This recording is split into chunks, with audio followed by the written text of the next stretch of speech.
Pasok na tayo. Buhay knock shit.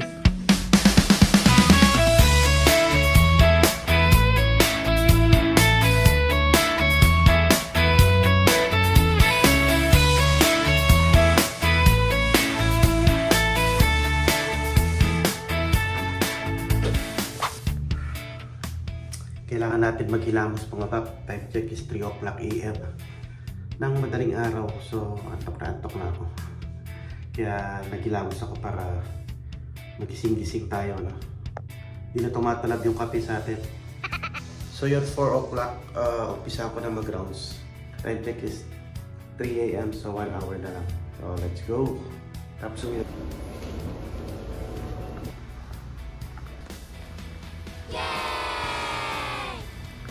Yun mga bap.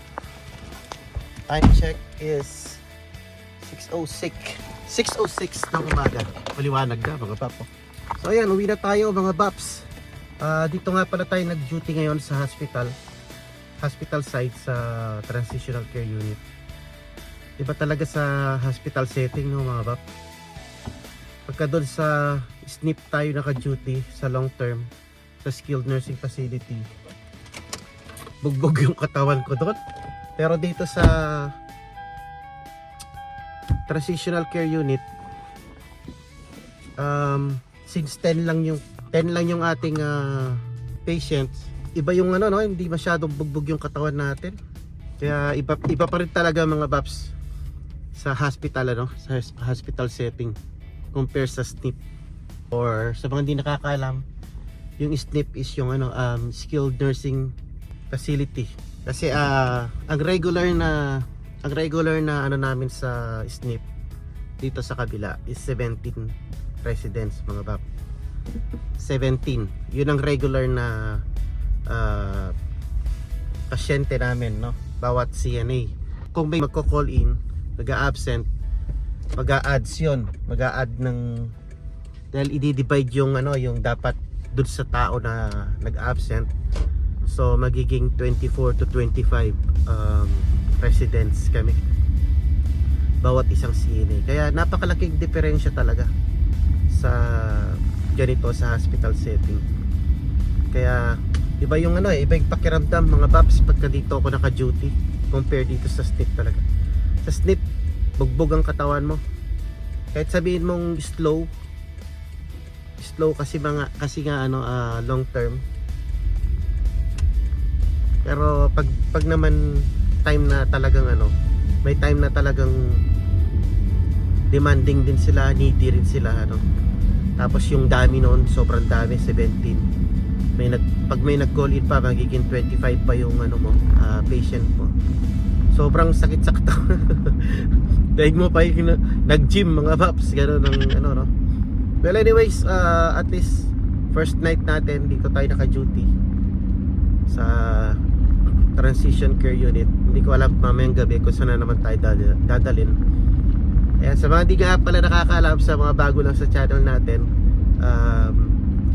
isa po tayong CNA dito sa State of California.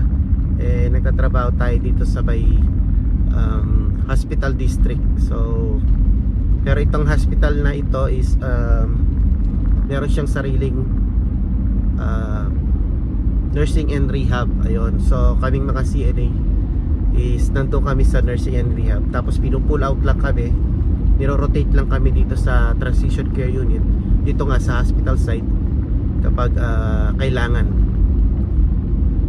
So na-imagine ko kung araw-araw ako nagjo-duty kung regular ako nagjo-duty sa hospital site, medyo ayahay ang buhay.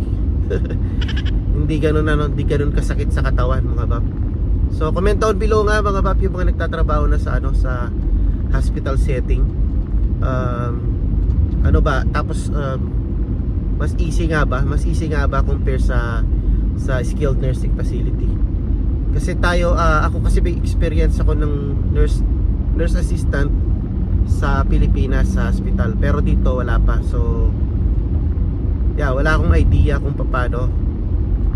Maliban dito dito nga sa transitional care unit kung saan kami nagjo-duty na nasa hospital site. Yun, na nakikita kong mas magaan talaga. So sa mga special unit hindi ko alam, kasi may mga ibang unit yan sa hospital, di ba? May ortho, may telemetry, med surg, ganon, ICU, emergency or ER. Yan. Sa mga nakakapanood na may alam, paki-comment down below kung ano ba mas maganda, SNF, skilled nursing facility or hospital setting. And kung sa hospital naman, ano ba yung magandang unit, mga Babs, para naman magkaroon tayo ng idea, pati yung mga viewers natin. So yung duty ko ngayong gabi, hindi naman siya slow, hindi kagaya dun sa SNF. Kasi sa SNF may talaga, may downtime talaga, tapos kumbaga routine na yung ginagawa routine na kasing ginagawa sa SNF. May oras kami talaga na magra-rounds, may oras talaga kami nagpapalit. Tapos yung mga tumatawag-tawag, swerte ka pagka napunta ka sa hall na hindi masyadong needy yung mga pasyente, pero may hall din naman na masyado silang needy, tapos hindi sila natutulog, magdamag silang tumatawag. Pero yun nga, sabi ko, yung duty natin kagabi okay naman. Meron mga call lights, siguro every now and then may call lights, pero okay lang dahil hindi siya masyadong mabigat, hindi mabibigat yung mga pasyente natin. So yun, update nga pala mga Babs, parang kailan lang sa mga nakasubaybay sa vlog natin, parang kailan lang. Ngayon 8 months na tayo dito sa trabaho natin dito sa sa district hospital, mga Babs. Grabe, 8 months na, ang bilis yun, 8 months na mga Babs, may laban na tayo. May laban na yata tayo para parang ready na ako na mag-upgrade or mag-transition sa hospital or sa mga more high level of care sa acute. So ano sa palagay nyo, mga Babs, pwede na ba tayong mag-upgrade or mag-transition sa mga special unit, mga Babs? And yeah, sa mga may experience na dyan, ano ba yung magandang unit na pasukan? Yan, comment down below naman, mga Babs.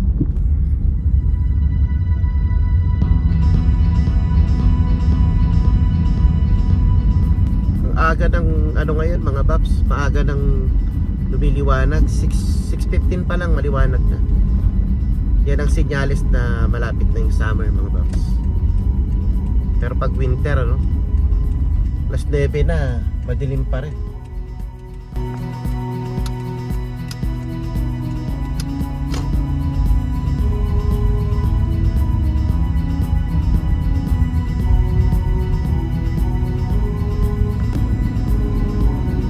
Ganda nung ganda ng sunrise, mga Bab. Ayun sa likod. So anyways, mga Bab, naantok na ako. Siguro hanggang dito ko na lang tatapusin ang ating vlog for today. And yeah, maraming salamat ulit sa pagsama sa ating work. Pasensya na kayo kasi wala akong masyadong pinakita doon sa loob ng natin, ng ating work, tsaka kung anong ginagawa natin, kasi may HIPAA violation tayo, mga Bab. Bawal yon sa healthcare. Bawal na magpakita ng gano'n sa loob ng hospital or facility. So very limited lang yung mga pinakita natin doon sa loob. So ayun, mga Bab, hanggang dito na lang. And kung may gusto kayong tanong nyo na lang sa message.